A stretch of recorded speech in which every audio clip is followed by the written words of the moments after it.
Hola y bienvenidos a mi canal Contra todo pronóstico. Estamos a principios de febrero. Julia había vuelto a la clínica Horst Schmidt. Antes de que la dieran de alta nuevamente hacia Bad Camberg, le implantaron provisionalmente un portacath por encima del corazón. Este port era necesario para posibles infusiones. Julia debía recibirlas porque los accesos anteriores estaban obstruidos o inflamados. Luego Julia regresó a Bad Camberg. Al día siguiente fui con mis padres a ver a Julia. Allí apoyé mi cabeza en el vientre y el pecho de Julia. Y entonces sucedió algo increíble. Julia pasó su brazo izquierdo alrededor de mí. Fue la primera señal activa de vida de mi amor. Qué alegría sentimos. Fue un momento realmente increíble. Sí, también se nos escaparon algunas lágrimas. Indescriptible, hermoso. En los días siguientes, al principio los enfermeros todavía me ayudaban a movilizar a Julia. Es decir, sacábamos a Julia de la cama y la sentábamos en la silla de ruedas. La sujetaban en la silla de ruedas y luego yo paseaba con Julia por la planta. Aún no podíamos salir, afuera hacía demasiado frío y Julia todavía tenía su cánula de traqueotomía. Eso significa que el aire lo inhalaba directamente a sus pulmones. Cuando respiramos, el aire se calienta ligeramente al pasar por nuestra garganta. Ese no era el caso de Julia. Y yo paseaba con Julia por la planta. Había una esquina, entonces me sentaba allí con Julia, le leía las noticias actuales en mi portátil, le mostraba fotos nuestras y por supuesto siempre le contaba lo que pasaba en nuestra zona. Y un día grabé un video, lo hice en su habitación. Lo voy a mostrar aquí ahora mismo.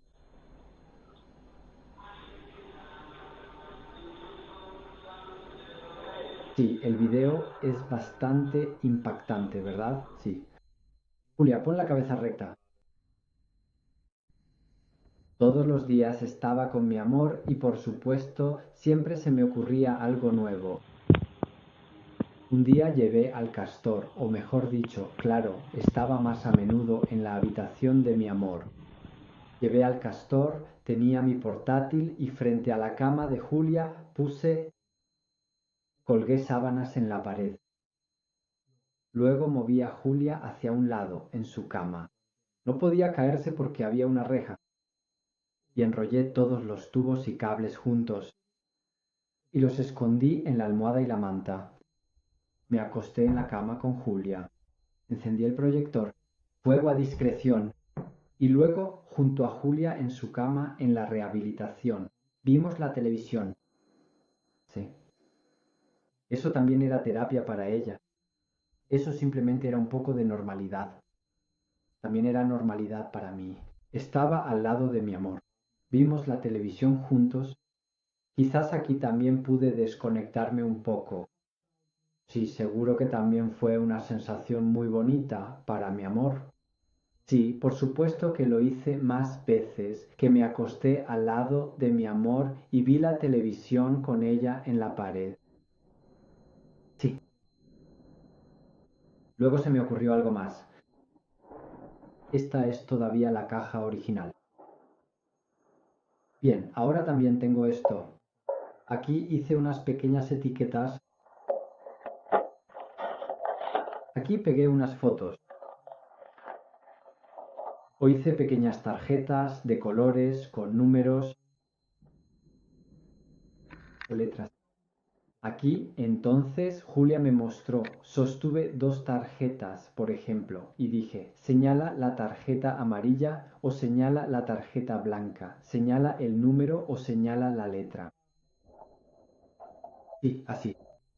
Al principio la indicación llegaba un poco tarde, podía señalar un poco con el dedo, pero la respuesta al principio siempre era incorrecta.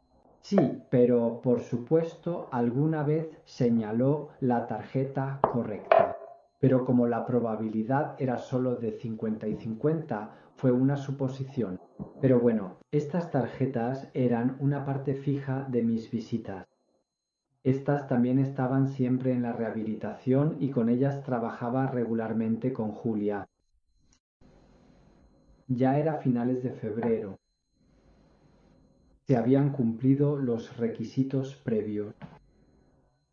Se pudo retirar la cánula de traqueotomía de Julia. Gracias a Dios. Esta cánula de traqueotomía, aquí siempre se acumulaba mucho moco en la zona pulmonar. Julia no podía expectorar ese moco. Por eso a Julia la aspiraban regularmente. Ya lo he descrito, un tubo, una bomba de vacío. Aquí se aspiraba a Julia hasta los pulmones, es decir, también se aplicaba un vacío en los pulmones. Y luego Julia siempre se levantaba así. Cuando lo presenciaste así, fue un espectáculo verdaderamente terrible. Bien. Posteriormente en Wiesbaden le retiraron el tubo de traqueotomía. El puerto tampoco fue utilizado nunca. Esto también fue eliminado. Sí, por supuesto que yo también estaba allí.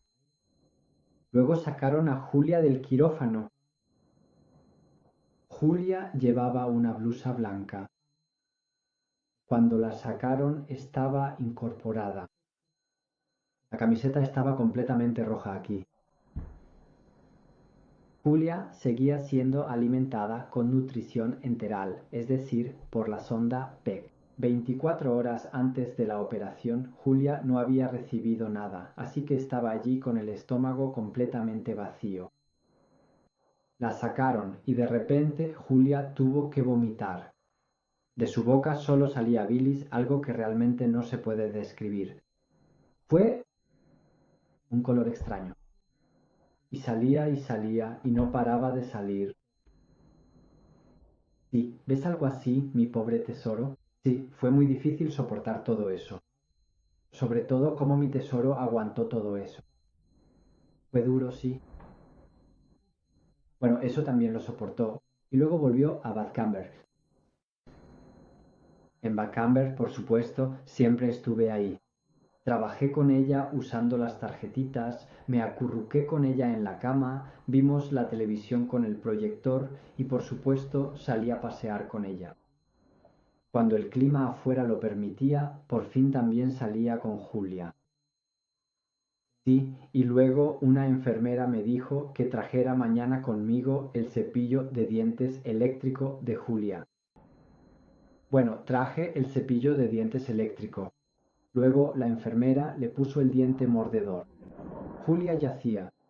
Sí, y entonces la enfermera tomó la mano de Julia y le cepilló los dientes con ella. Y en algún momento soltó su mano. Mira aquí.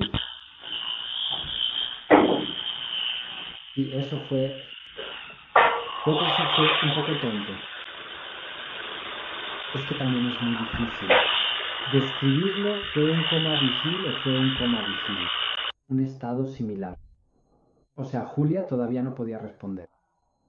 Y si ahora le decías, Julia, toma el cepillo de dientes, lávate los dientes, Julia tampoco podía cumplir con esa indicación.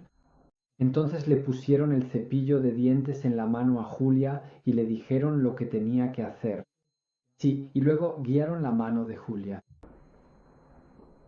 Es muy difícil describir ese estado. Luego estuvo ese tiempo en el que no podía estar con Julia. Yo trabajaba, tenía que ir a trabajar y todos los días le sacaba fotos a los planes de terapia que tenía Julia.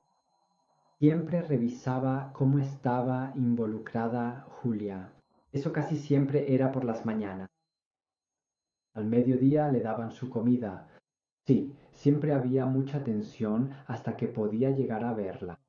Sí, entonces primero le di, como ya habéis visto. En el otro video, que tenía una tele pequeña en su habitación, eso no funcionaba para nada.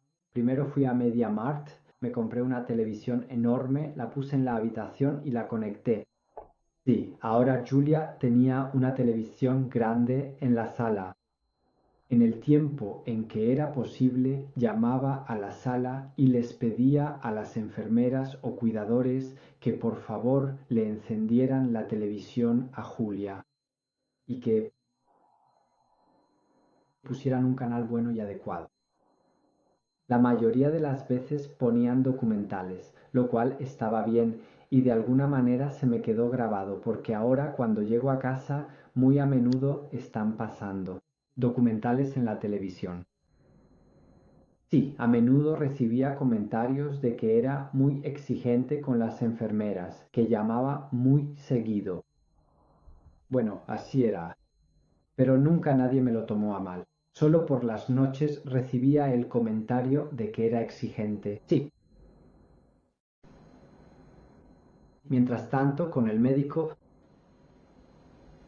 era de noche, o mejor dicho, la hora de irse a la cama. Yo estaba acostado en la cama. De repente sonó mi teléfono. Rehabilitación Bad Camberg, emergencia. Tu esposa está perdiendo líquido amniótico. Será llevada de inmediato a la clínica Horst Schmidt en Wiesbaden. Estuve en tiempo récord en la rehabilitación de Bad Camberg. Luego fui con Julia a la clínica Horst Schmidt. Este traslado o estos traslados, sí, creo que fue mucho movimiento para mi amor. Ella no podía evaluar la situación. ¿Qué está pasando ahora? ¿Por qué me voy de aquí otra vez? ¿Qué hago aquí en la ambulancia? Así que sí, creo que fue muy difícil para mi amor.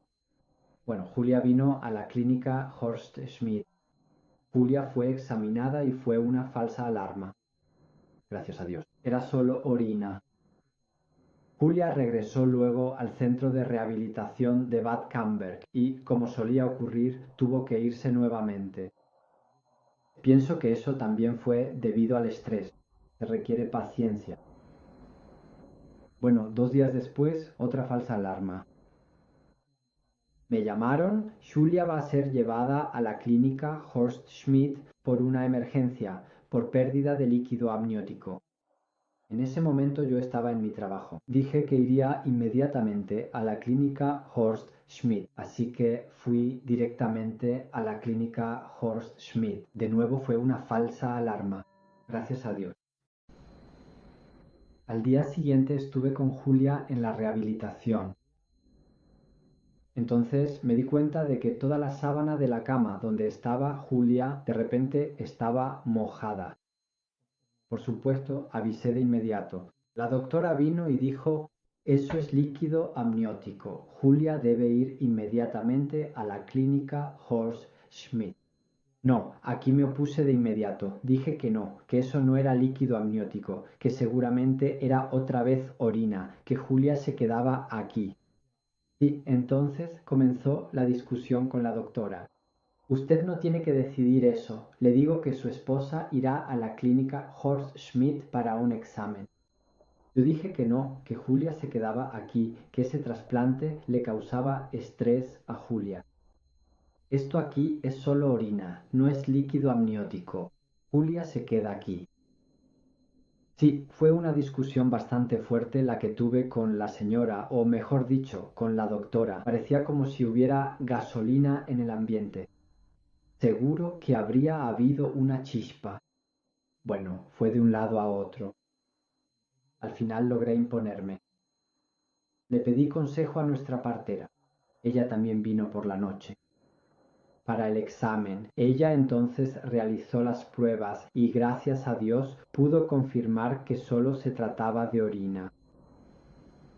Bueno, los días siguientes la doctora también me evitó. Al principio no lo entendía, así que fui a la estación con las enfermeras y les pregunté, oigan, ¿por qué la doctora me está evitando?